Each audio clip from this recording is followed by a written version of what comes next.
అలాగే తెలుగు స్టేట్స్లో ఉంటూ ఉమెన్ క్యాండిడేట్స్ సెలెక్ట్ చేసుకోవాల్సి వస్తే ఎలా సెలెక్ట్ చేసుకోవాలి? ఫస్ట్ ఎప్పుడు అమ్మాయిలకు బెస్ట్ ఏంటంటే సిఐఎస్ఎఫ్ అనేది ఫస్ట్ ఎప్పుడు బెస్ట్ ప్రిఫరెన్స్ అమ్మ. ఫస్ట్ ఎయిర్పోర్ట్ డ్యూటీ ఉంటే వై ఉమెన్ ప్రిఫర్ సిఐఎస్ఎఫ్ అని అంటే ఇందా మనం చెప్పినవి ఏంటి? తెలుగు స్టేట్స్ అయ్యి ఉండి నా దగ్గరలో పోస్టింగ్స్ ఉండాలి, అంతా బాగుండాలంటే అవి. అలా కాకుండా మీరు ఒక అమ్మాయి అయ్యి ఉండి అప్లై చేద్దామని అనుకుంటే అప్పుడు మీరు ఏం చేయాలి? ఫస్ట్ సిఐఎస్ఎఫ్ని ఫస్ట్ ప్రిఫరెన్స్గా పెట్టుకోండమ్మా. ఎందుకనంటే ఎయిర్పోర్ట్ డ్యూటీ చాలా ప్రశాంతంగా ఉంటుంది. మీరు కావాలంటే ఎలా ఉంటుందో చూద్దామంటే మన వైజాగ్ అయితే వైజాగ్ ఎయిర్పోర్ట్కి వెళ్ళి చూడండి ఒకసారి.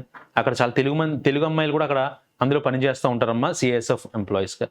ఏదైనా ఎయిర్పోర్ట్లోకి వెళ్ళి చూస్తే కనిపిస్తారు. సో చాలా సేఫ్ అనమాట, ఎటువంటి రిస్క్ ఉంటే చాలా సేఫ్గా ఉండొచ్చు.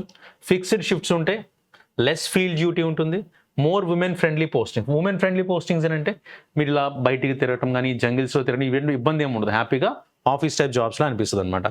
Hire chances for south India postings. Advantage ఏంటి? ఇక్కడ సౌత్ ఇండియాలో ఎక్కువ పోస్టింగ్స్ రావడానికి అవకాశం ఉంటుంది కాబట్టి అదొక advantage. Best work life balance. Work life balance అంటే ఎగ్జాక్ట్గా ఈ టైం కల్లా వస్తాం, ఇంటికి వెళ్తాం, ఫ్యామిలీతో స్పెండ్ చేసుకుంటాం, మళ్ళీ మన డ్యూటీ మనం చేసుకోవడానికి రావచ్చు. ఎందుకంటే మనకు ఆ డ్యూటీ అనేది సిటీస్లోనే వస్తుంది, మెట్రో సిటీస్లో కానీ లేదంటే మనకు ఎయిర్పోర్ట్లో ఉన్న దగ్గర కానీ పెద్ద పెద్ద ఇండస్ట్రీస్ ఉన్న దగ్గర కానీ వస్తుంది కాబట్టి ప్రశాంతంగా ఉంటుందమ్మా. Most preferred force by female candidates ఇదే సిఎస్ఎఫ్ అనేది ఎక్కువగా అమ్మాయిలు ప్రిఫర్ చేసుకునేటువంటి జాబ్ అనమాట. కాబట్టి దీన్ని ఖచ్చితంగా ఫస్ట్ ప్రిఫరెన్స్గా పెట్టుకోండి. బిఎస్ఎఫ్కి వచ్చేసరికి good number of vacancy for ఉమెన్కి కొంచెం మంచి నెంబర్ వస్తుంది. ఇది నార్మల్గా ఎప్పుడు వచ్చేది, బట్ ఈసారి సిఎస్ఎఫ్లో అలాగే ఎక్కువ ఉన్నాయనుకోండి. ప్రాపర్ అకామిడేషన్ అండ్ ఫెసిలిటీస్ అనేది బోర్డర్ సెక్యూరిటీ ఫోర్స్లో ఉంటుంది. Not as tough as ITBP and CRPF. అంటే సిఐఎస్ఎఫ్ తర్వాత బిఎస్ఎఫ్ అనేది కొంచెం మంచిది అన్నట్టుగా చెప్తున్నారు. Many women posted in training centres and border outpost suited for women, good for job security plus promotions కానీ జాబ్ సెక్యూరిటీ ఇవన్నీ కూడా పర్ఫెక్ట్గా ఉంటాయి. యాక్చువల్లీ ఇది మన స్టూడెంట్స్ ఎవరైతే ఆల్రెడీ మన ప్రీవియస్గా సెలెక్ట్ అయిన స్టూడెంట్స్ ఎవరైతే ఉన్నారో వాళ్ళ దగ్గర నుంచి తీసుకున్న ఫీడ్బ్యాక్ మనం డిజైన్ చేసిందమ్మా, right. Next secretariat security force if available in your list. మొత్తం 23 ఉన్నాయి పోస్టులు. Very safe office type duty. ఇది ఢిల్లీ బేస్డ్ పోస్టింగ్ మాత్రమే ఉంటాయి, limited movement, very clean environment for women and this can be even rank to vacancy exist అని ఇచ్చారు. అంటే మేజర్గా ఏంటి అంటే వేకెన్సీలు అయితే చాలా తక్కువ ఇచ్చారు. రెండోది ఖచ్చితంగా ఢిల్లీలోనే పోస్టింగ్స్ ఉంటాయి. ఇప్పుడు ఒకప్పుడు ఏంటి ఎక్కడో ఉత్తరప్రదేశ్ నుంచి తమిళనాడు నుంచి అలా ఏం పోస్టింగ్స్ ఉంటాయి, ఢిల్లీలో మాత్రమే పోస్టింగ్ ఉంటుంది ఎస్ఎస్ఎఫ్ అనేది. సో కాబట్టి చాలా తక్కువ మూవ్మెంట్కి ఉంటుంది కాబట్టి అమ్మాయిలకి ఆ విధంగా చూసుకుంటే అంటే ట్రాన్స్ఫర్స్ ఈ విధంగా చూసుకుంటే ఒకే దగ్గర పోస్టింగ్ రావడానికి అవకాశం ఉంటుంది.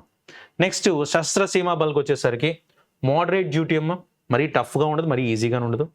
సిఆర్పిఎఫ్ కంటే వర్క్ లోడ్ విషయంలో బెటర్ ఎస్ఎస్బి అనేది. సిఆర్పిఎఫ్ అంటే కొంచెం రఫ్గా ఉంటుంది, దాంతో కంపేర్ చేస్తే బెటర్. గుడ్ ఫెసిలిటీస్ ఉంటాయి. నేపాల్ భూటాన్ బోర్డర్లో కాబట్టి లెస్ హార్ష్ క్లైమేట్ అనమాట.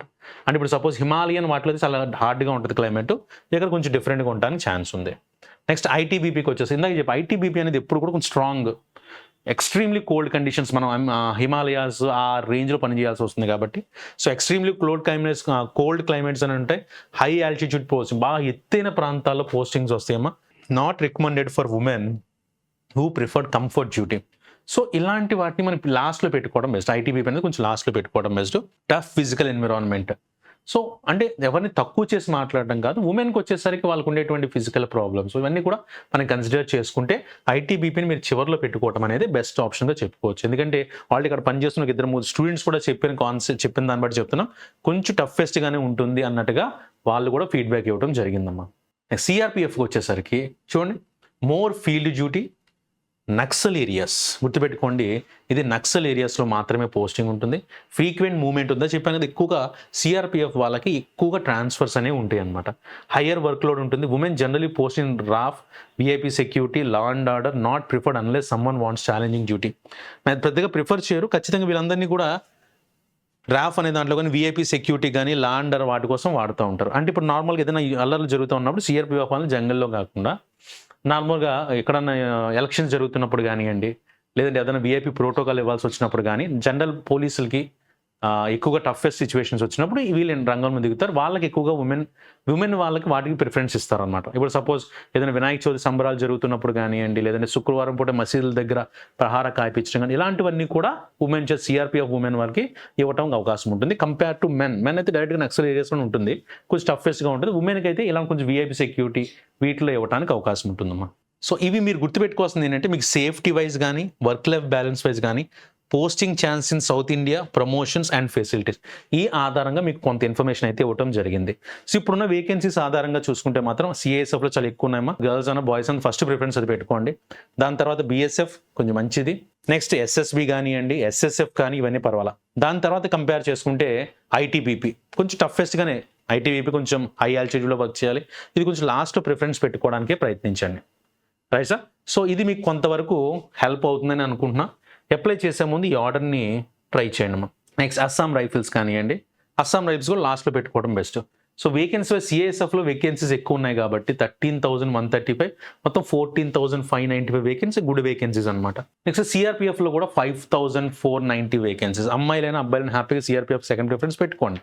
సిఆర్పి అమ్మాయిలకి అయితే చెప్తున్నాను కదమ్మా, నేను లిటరల్గా చూస్తున్నా. ఇప్పుడు హైదరాబాద్లో చార్మినార్ దగ్గర మామూలుగా ఫ్రైడే టైము మసీదులో వస్తున్నప్పుడు ఇలా అవుతున్నప్పుడు ఏదైనా ఇబ్బందులు అవుతాయని చెప్పి ఎక్కువగా ఉమెన్ వాళ్ళనే పహారా కల్పిస్తారనమాట. అంటే సిఆర్పిఎఫ్ వాళ్ళు ఈ విధంగా వాడటానికి అవకాశం ఉంటుంది. అంటే మరి నక్సల్స్ ఏరియాలో మరీ డైరెక్ట్గా అటాక్స్ కాకుండా వీటికి వాడుతూ ఉంటారు. సో కాబట్టి సిఆర్పిఎఫ్ వీటిల్లో పర్ఫెక్ట్గా ఉంటుంది. So first CISF better, CRPF, దాని తర్వాత బిఎస్ఎఫ్, ఈ మూడు కూడా మనకి బెస్ట్ ప్రిఫరెన్స్లు. మిగతావన్నీ నెక్స్ట్ వెళ్ళిపోవడం best. Right. So CISF vacancies ఎక్కువ ఉన్నాయి, దాంతోపాటు మనకి బెస్ట్ లొకేషన్స్లో పోస్టింగ్ ఉంటుంది కాబట్టి అది మీకు అడ్వాంటేజ్ అయ్యే అవకాశం ఉంది. సో మంచి నోటిఫికేషన్ పడిందమ్మా, మంచి నెంబర్ ఆఫ్ వేకెన్సీస్తో. సో ఖచ్చితంగా ఈ నోటిఫికేషన్స్కి మీ 100% ఎఫర్ట్ పెట్టండి. ఎటువంటి రిలాక్సేషన్ వద్దు. మీ మీద మీరు నమ్మకం కల్పించుకొని అసలు అపనమ్మకం వద్దు. మీరు కానీ మిమ్మల్ని తక్కువ అంచనా వేసుకున్నారు అంటే మాత్రం ఖచ్చితంగా అచీవ్ చేయలేరు. ఐఏసీ అన్ని బ్రాంచెస్లో కూడా ఎస్ఎస్సి జీడీకి సంబంధించి తెలుగు మరి ఇంగ్లీష్ మీడియంలో కొత్త బ్యాచెస్ స్టార్ట్ అవుతున్నాయి. ప్రతి మండే స్టార్ట్ అవుద్ది. ప్రతిరోజు ఎస్ఎస్సి ఐఏసీలో ఉన్న అడ్వాంటేజ్ ఏంటంటే మార్నింగ్ టైం క్లాసెస్ చెప్తారు, మధ్యాహ్నం పూట ఎగ్జామ్ ఎక్స్ప్లెనేషన్స్. దీంతోపాటు గ్రౌండ్ ఫెసిలిటీ కూడా మీకు ఫ్రీగా ప్రొవైడ్ చేయడం జరుగుతుంది. ఐఏసీ వైజాగ్ బ్రాంచ్, అదేవిధంగా విజయవాడ, హైదరాబాద్లో ఉన్నటువంటి బ్రాంచెస్లో ఫిజికల్ ట్రైనింగ్ కూడా మీకు ఫ్రీగా ప్రొవైడ్ చేయడం జరుగుతుందమ్మా. ప్రతిరోజు మార్నింగ్ 5:30 to 7:30 ఫిజికల్ ట్రైనింగ్ ఉంటుంది. దాంతో ఇది. సో మీరు ఇప్పటి నుంచి చూసుకోవాల్సింది ఏంటంటే రిటన్ టెస్ట్ ప్రిపేర్ అవుతున్నాయి, ఒక పక్క ఫిజికల్ కూడా ప్రాక్టీస్ చేయాలి. దీంతో పాటు మెడికల్ కూడా చూసుకుంటూ ఉండండి. మెడికల్లో మేజర్గా 2 types ఆఫ్ రిజెక్షన్స్ ఉంటాయి. టెంపరీ రిజెక్షన్స్, పర్మనెంట్ రిజెక్షన్స్ అని టైప్స్ ఉంటాయి. ఇందులో మీకు స్వెట్టీ పామ్స్ అని, తర్వాత ఫ్లాట్ ఫుట్ అని ఇలాంటివన్నీ చెక్ చేస్తూ ఉంటారమ్మా. తర్వాత క్రూక్డ్ లెగ్స్ కానివ్వండి, నెక్స్ట్ క్వింట్ అయి కానీ, మెల్లకన్ను ఉన్న, స్వెట్టీ పామ్స్ ఉన్న, చేతులు చెమటలు పడుతూ ఉంటాయి, చేతులు చెమటలు పట్టినా సరే. తర్వాత ఫ్లాట్ ఫుట్ అని అంటారు, నడుస్తూ వెళ్తున్నప్పుడు కరెక్ట్ ఫుట్ అనేది పర్ఫెక్ట్గా పడాలి షేప్లో. అలా కాకుండా మీకు ఫ్లాట్గా పడుతున్నప్పుడు కూడా పర్మనెంట్ టెంపరీ రిజెక్షన్ ఇస్తారు. అలాగే కలర్ బ్లైండ్నెస్ ఇలాంటివి ఉంటే కొంచెం ఇబ్బంది పెడతారు అనమాట. సో కాబట్టి మెడికల్ ఒక పక్క చెక్ చేసుకుంటూ, ఫిజికల్గాను ప్రాక్టీస్ చేసుకుంటూ రిటర్న్ ఎగ్జామ్ కూడా పర్ఫెక్ట్గా ప్రిపేర్ అవ్వండి. రిటర్న్ మీరు విని క్వాలిఫై అయినా సరే రిటర్న్ ఎగ్జామ్లో మీకు వచ్చిన మెరిట్ ఆధారంగా మాత్రమే మీకు పోస్టింగ్స్ ఉంటాయి కాబట్టి ఫస్ట్ ప్రిఫరెన్స్ ఇది ఇవ్వాలి. అంటే ఇది ఒకటే పెట్టుకుని కూర్చోకండి. దీంతో పాటు మిగతా కూడా ఇప్పటి నుంచే ప్రాక్టీస్ చేసుకుంటూ ఉంటే మాత్రం ఖచ్చితంగా 2025లో రిలీజ్ అయినటువంటి ఎస్ఎస్సి జీడీ నోటిఫికేషన్ అద్భుతంగా మీరు క్లియర్ చేయడానికి అవకాశం ఉంటుంది. అదేవిధంగా 2026 నుంచి మంచి శాలరీస్ అనేవి ఇందులో అందుకుపోతున్నారు. ఒకసారి లెవెల్ 1లో ఇచ్చింది లెవెల్ 3కి చేశారు అంటే ఖచ్చితంగా మంచి శాలరీస్ అనేవి మీ చేతికి రావడానికి అవకాశం ఉంటుంది.